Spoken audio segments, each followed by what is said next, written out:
Deuteronomy chapter 4, starting in verse 44. Hear the word of the Lord. This is the law that Moses set before the people of Israel.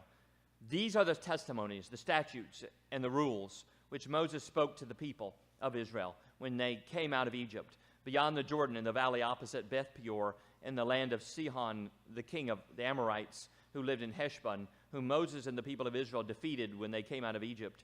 And they took possession of his land, and the land of Og, the king of Bashan, the two kings, the Amorites, who lived to the east beyond the Jordan, from Aroer, which is on the edge of the valley of the Arnon, as far as Mount Sirion, that is Hermon, together with all the Arabah on the east side of the Jordan, as far as the sea of the Arabah, under the slope of Pisgah.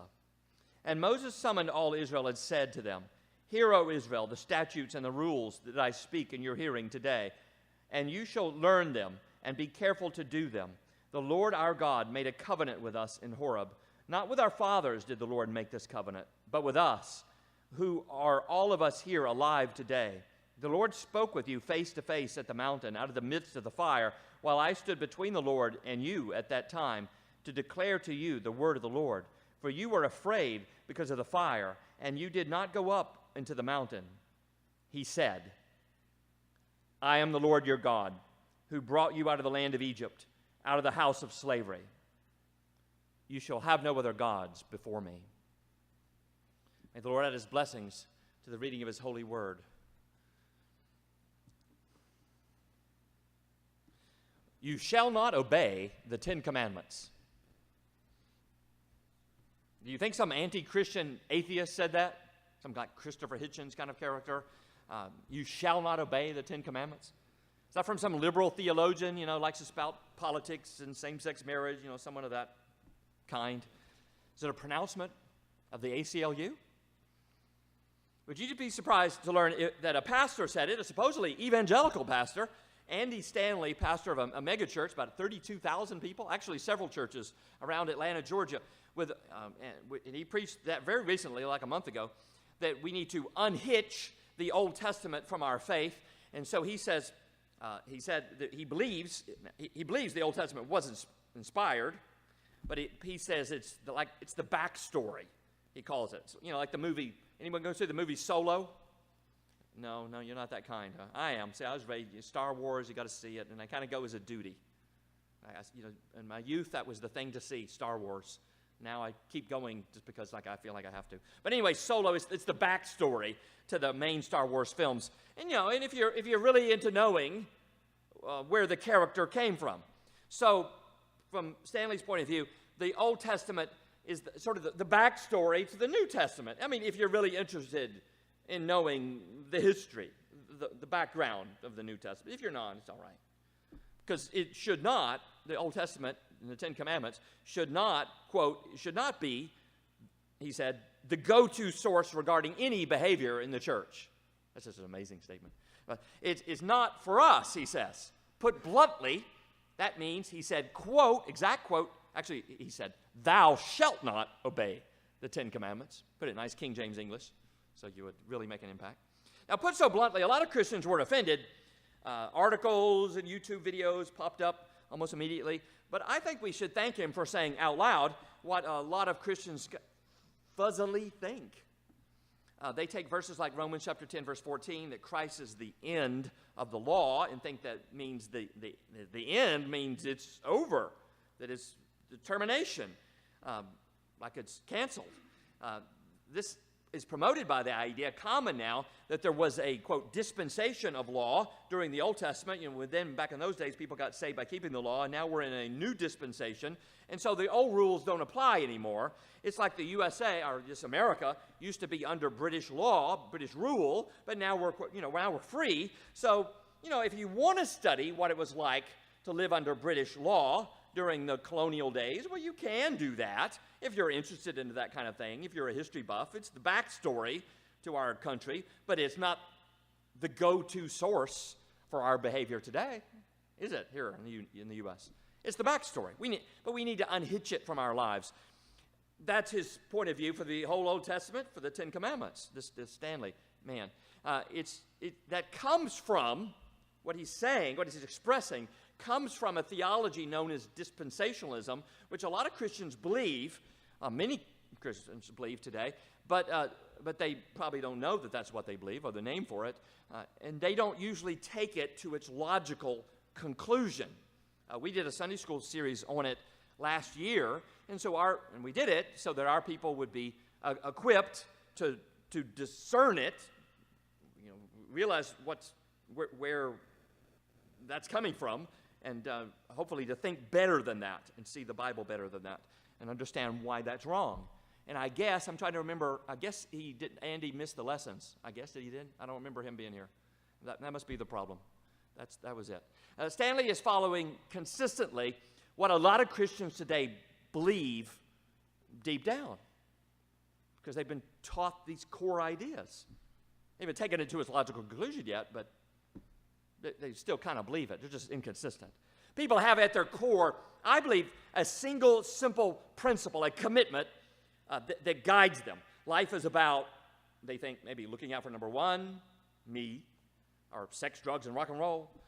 Pleasure, fun, philosophically, is called hedonism. Or maybe it's about money. You got to serve the money god, so you can't make it to church on Sunday morning because you've got to work to make more money. Or maybe life is about ego. I've got to look good above all else. Or maybe it's about family. La familia is todo in Spanish. Means the family is everything, from Breaking Bad. Familism, which is the central Chinese faith that the other three religions revolve around. Maybe for some, life is about Christ.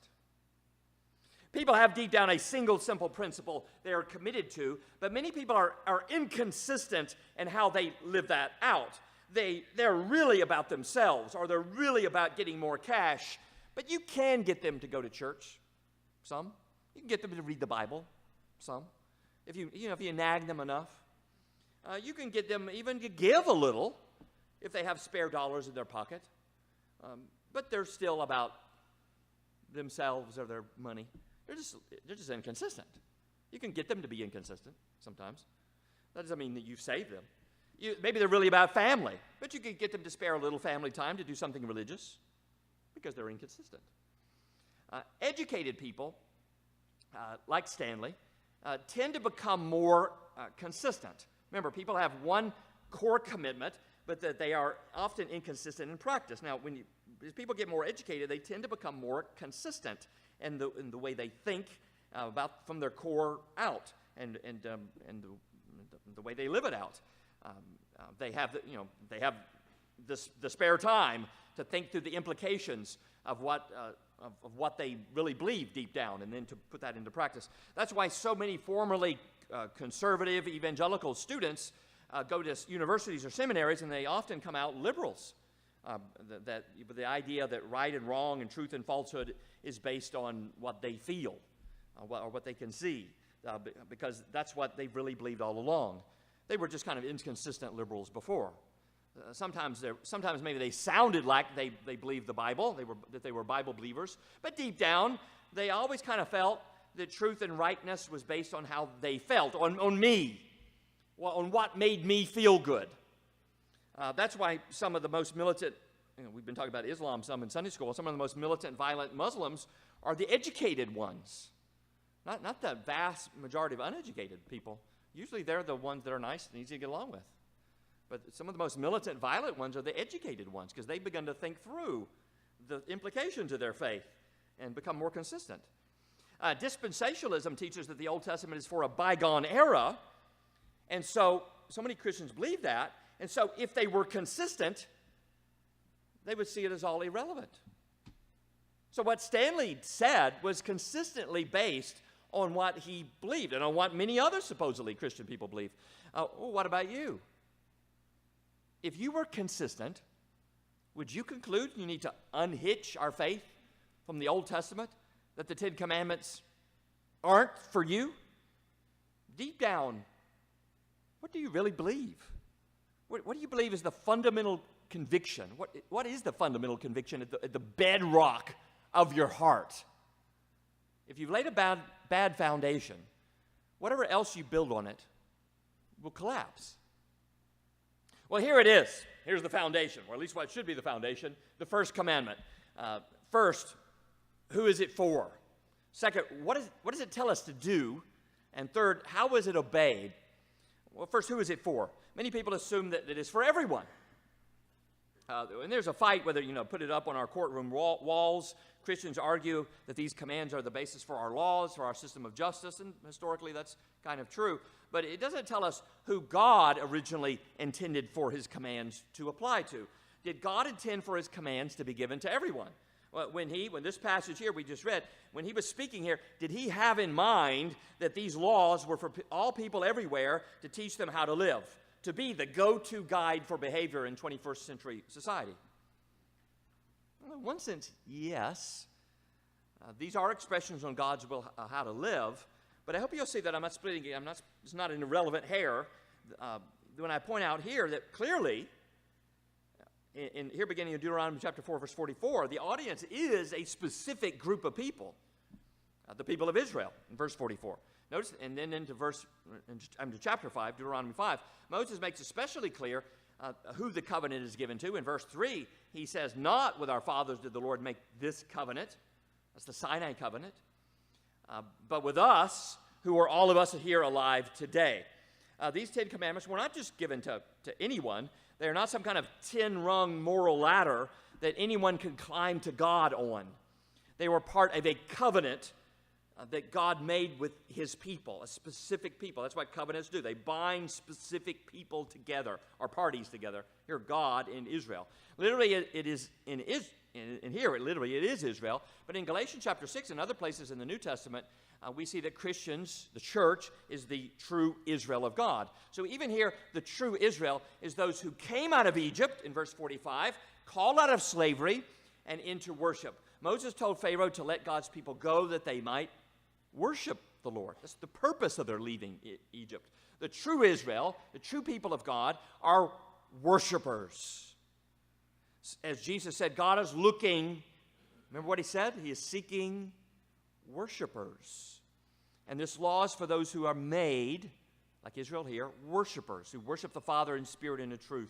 And it's with them that God made this covenant. And we see this idea, we saw this idea last week, what this is. It's institution.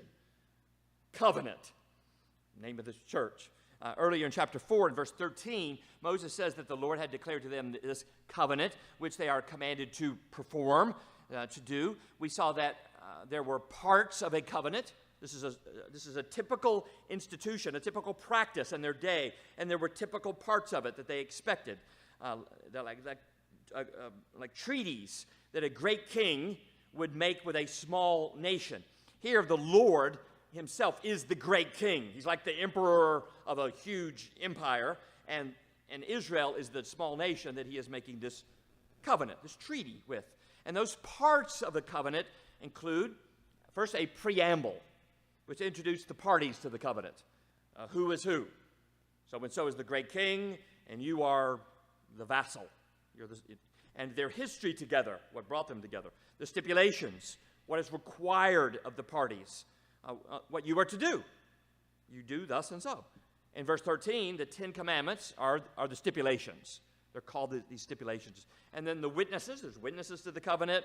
Remember, Moses called heaven and earth to witness. And then there's blessings and curses, rewards and penalties. In verse 23, they are reminded to take care to not forget the covenant. Don't forget what you've agreed to do. Now, Stanley and really many others say we're not really in a covenant with God, or at least we're not in one. Our covenant doesn't have stipulations, I guess.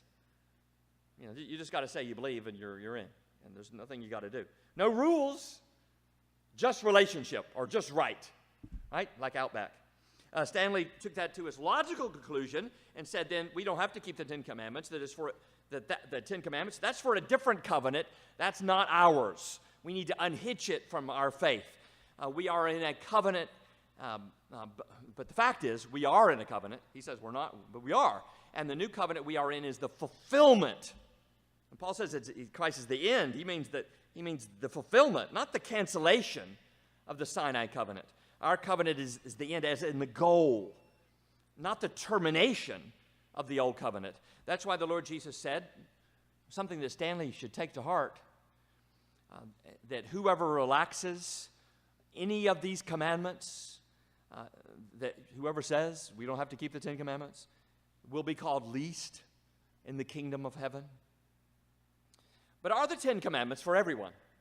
Well, that's the question. Some say they're for everyone. Stanley says they're for no one. We've seen they're at least for Israel, and we are Israel. If they are for everyone, then post them on public places. But the commandments are not made for courtrooms or school buildings or public parks. They're first made for us, if we are among those who know that our God is a consuming fire, who worship him with reverence and awe, who have heard his voice, as in Deuteronomy 4, and tremble at his word, like they're recounted there. And they are first for us because, you see, this is a covenant. It's a covenant that God is entering into with his people, the people he has called. He saved them. He defines them. He says who they are. He brings them out for worship. The covenant is unveiled starting in chapter 5, verse 6. That's where it begins, where it says, he says, and then begins the preamble. But first, there's this elaborate reintroduction. And from chapter 4, verse 44 to chapter 5, verse 5. Much of it, as we read through it, you may remember, hey, we've heard all this before. This is not new. This is recapitulating how Deuteronomy began all the way in chapter 1.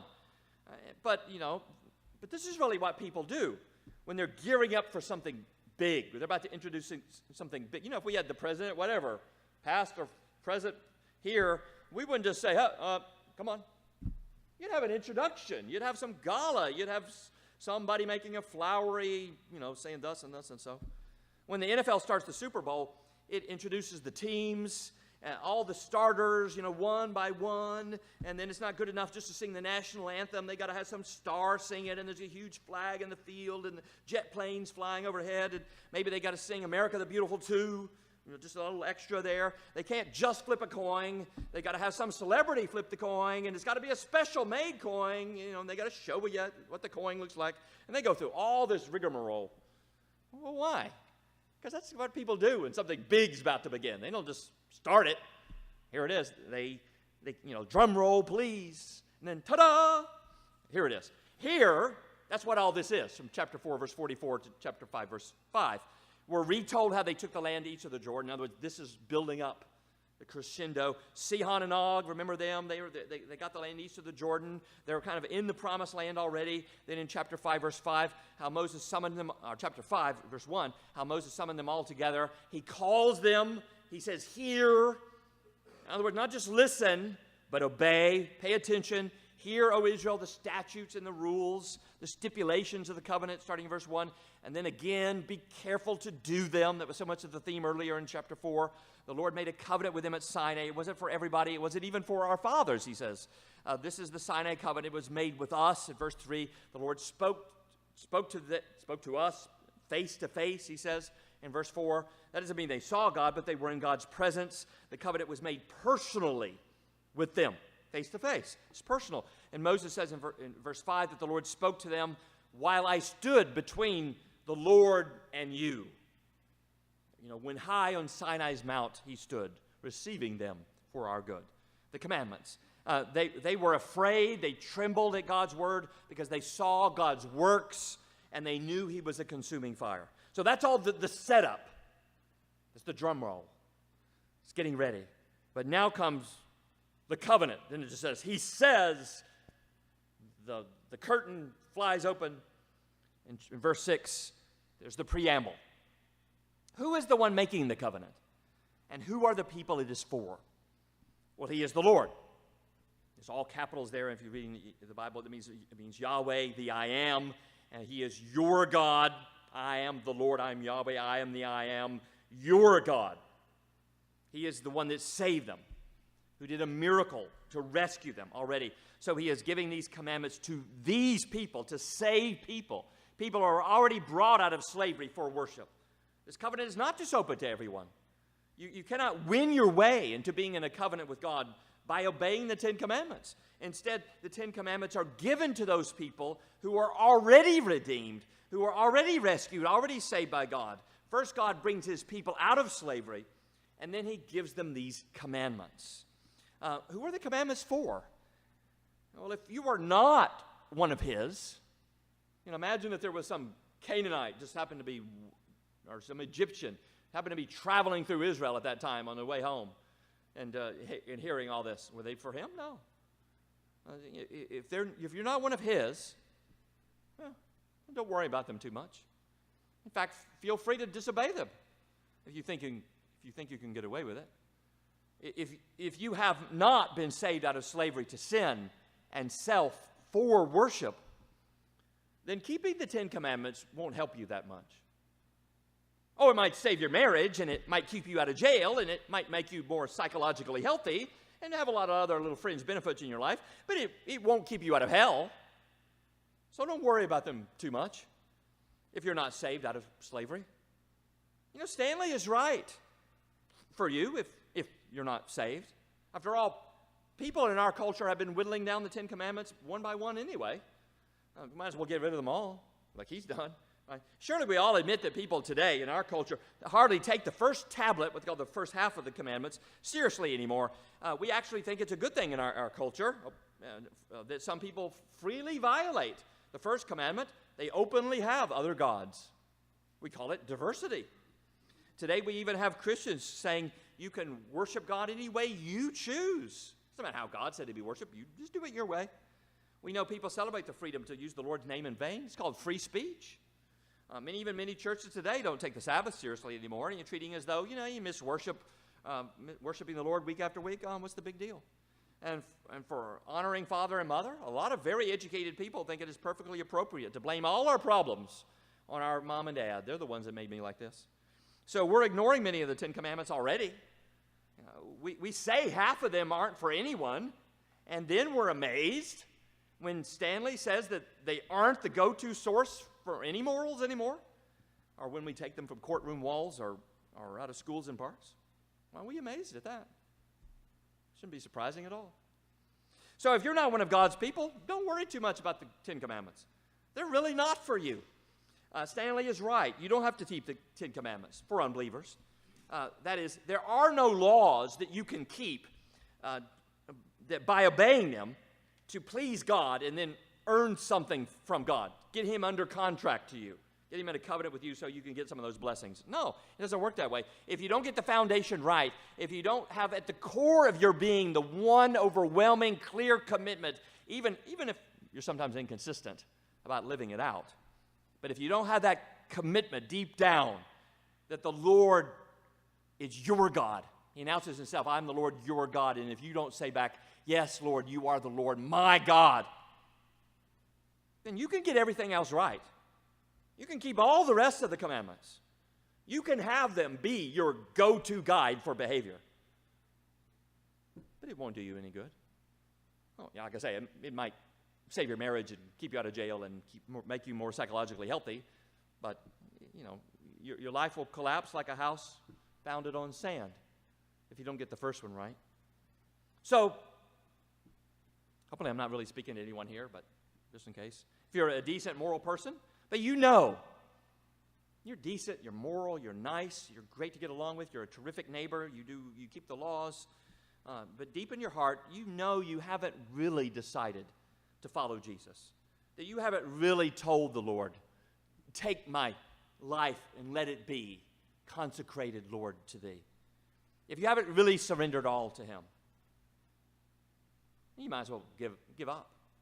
Keeping the rest of the 10 Commandments without getting this one simple one right at the beginning, the foundational commitment, won't do you that much good. It will just make you a inconsistent sinner. But they do have something to show you. Not really how to live, because living by the 10 Commandments won't do you that much good if you are not one of God's people. Yeah, they do keep you out of jail and keep your marriage intact and keep you psychologically healthy, all that. Yeah, but they won't keep you out of hell. But what they can do for you that is very important, what Stanley misses and he is so wrong about, is to show you what they do is they show you that you need saving. See, if you unhitch, like he says, you unhitch the law from the gospel, you have no way of seeing that you need the gospel. That you're not like, you have no way to tell that you're not like these people here, that you're not on the verge of the promised land, but you're still in the iron furnace of sin. The Ten Commandments continue to serve that purpose today. So get used to singing it for the next 10 weeks. We have this law to see therein that we have not been free from sin. It is there, the laws, this Ten Commandments, not for some people to get smug, maybe not for us to get smug and imagine, well, I'm law-abiding, I've been going by the rules, I'm a moral person, but to bring us to our knees. The first thing we discover in the commandments is not that we are potentially righteous, if we keep them, but that we are presently sinners. The commandments are not the beginning of a long road to religious self-discipline. They are instead the end of ourselves. They are the end of our thinking that we can buy off God's approval with just a little religion, just a bit of morality, by keeping the rules. So the first and main purpose of the commandments, especially this first commandment, is, as strange as it may sound, not that we may obey them, but to realize that we haven't. So we reach the end of ourselves, and we reach out to Him and cry out to the Lord for mercy. That's why every stanza of that Luther Ten Commandment song ends with, "Have mercy, Lord." Who are the Ten Commandments for?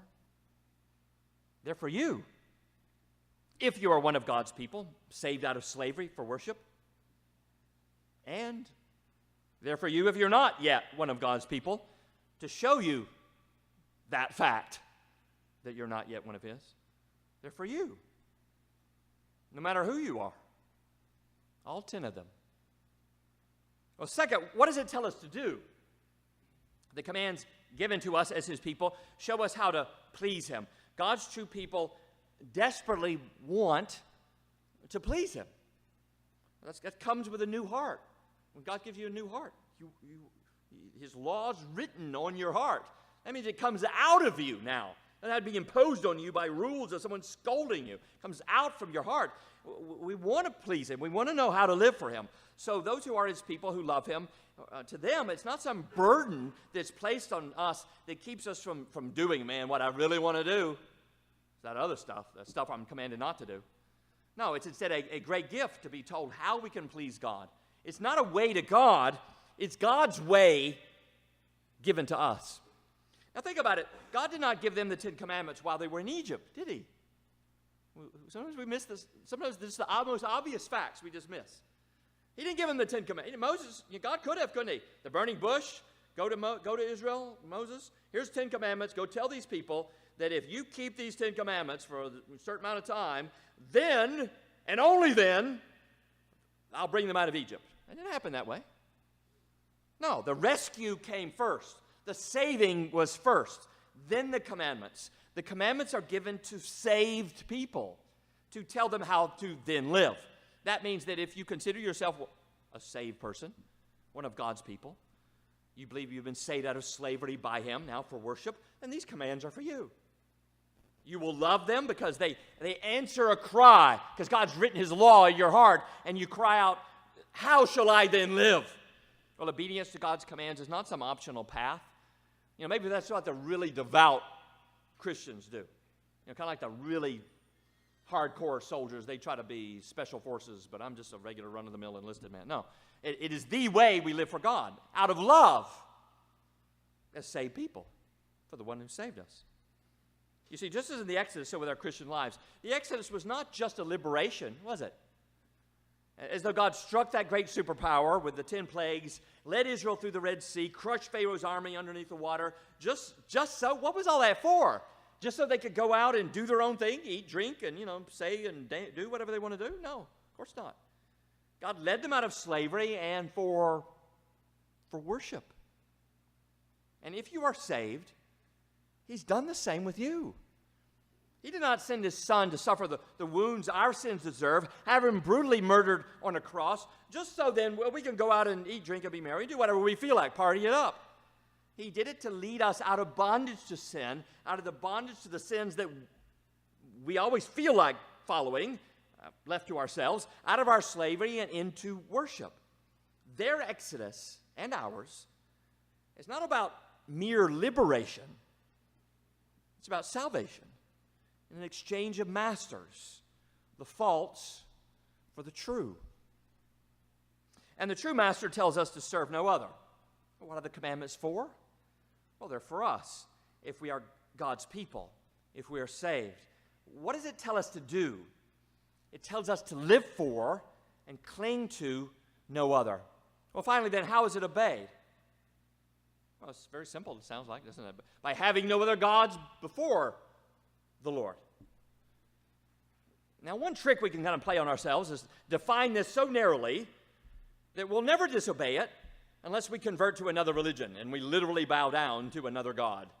And we think, well, I'm not going to do that, so I'm free. And that's unlikely to happen here in America. And so we think we're safe, but we're not.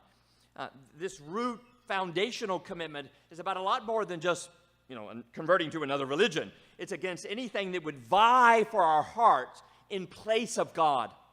Martin Luther said, "That to which your heart clings and entrusts itself is, I say, really your God." That's a great quote. I'll say that again. That to which your heart clings and entrusts itself is, I say, really your God. Whatever your heart clings to, anything our feelings, our mind, our spending, our attention gives worth to instead of God, in his place, what we trust our satisfaction, our happiness to. The God who rescued us out of bondage and for freedom to worship him. What do we put in his place to give worth to? That could be a lot of things. It could be sports. That's that just thrill of having our team win the championship. That's what we live for. It could be exercise. It could be food. It could be giving our body worth over the Lord, whether obsessively serving it by making it stronger or serving it by just giving into its every craving, as though everything it wants is worth having. Our stomach could be our God.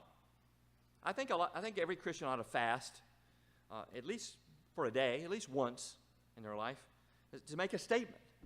My belly is not my God. Money can be our God. The Lord Jesus singled this one out especially because this is so common to make our wealth, whether large or small, into something that we cling to and we trust in. He said, you cannot serve both God and money. So make your choice. You've got to let go of one or the other. If you cling to your cash, you trust it to keep you safe, then you have violated the foundational commandment. That's why Christians should be generous, and churches ought to be bold in investing their money for the spread of the gospel and the extension of God's kingdom. We need to live as if we did not trust in our bank account, but in the Lord. Romance can be our God. Clinging to the hope that one right one, that one sweetheart, will be the ultimate answer to our quest for happiness. Our family can be our God, clinging to our family so tightly and trusting our happiness to it so completely that we can't imagine that the Lord Jesus really meant what he said when he said that if you're to follow him, you must, remember the word? Hate your own family? We hear those words and we're so intent on dodging them, on watering them down, that we forget to listen to what he's saying. That if you love your family more than him, that's what your heart clings to and entrusts itself to. If you will turn away from his word and his worship for the sake of another person, if you're more true to your marriage covenant than you are to your covenant with the Lord, then you don't really love the Lord at all. If you can't do that, then you can't be in covenant with him. So you might as well not even try to obey any of these commandments. You'll get no credit with God if you honor your wedding vows, cherish your family, or be a good friend if you forget the first commandment. The Chinese people understood that when the missionaries first came to China. They understood that Christianity was what they called, quote, the ancestor-denying religion. They knew that once a person embraced Christ, the supremacy of family and of ancestry is broken. In Singapore, if the first day of Chinese New Year falls on a Sunday, Christians first go to church before fulfilling the obligations of going, visiting their parents and other relatives, which is a shocking thing in their culture, but it's something that says we will have no other gods before him. I know one of Mary's friends almost called up her wedding within a week of it being held. Wedding's coming up in a week because her future mother-in-law was insisting that she bow before the mother-in-law, as a traditional sign of family devotion. The bride refused because as a Christian, she would have no other gods before the Lord. The wedding only went forward because the mother-in-law had a stroke in that week. I was the preacher at that wedding, and I made a strong theme. And preacher, I mean, actually gave a sermon. They have sermons in the weddings there. I didn't do the vows. I did the sermon. And I made a strong theme about how you need to the groom, because he wasn't standing up for his bride against his mother. And I made a strong emphasis, husbands, you need to leave father and mother and cling to your wife. Right at the guy's wedding. Think of that. Consider that. If you are someone the Lord has delivered from slavery, there is an instinctive understanding of this first command. Your heart cries out from Psalm 73, verse 25, "Whom have I in heaven but you? And there is nothing on earth I desire besides you."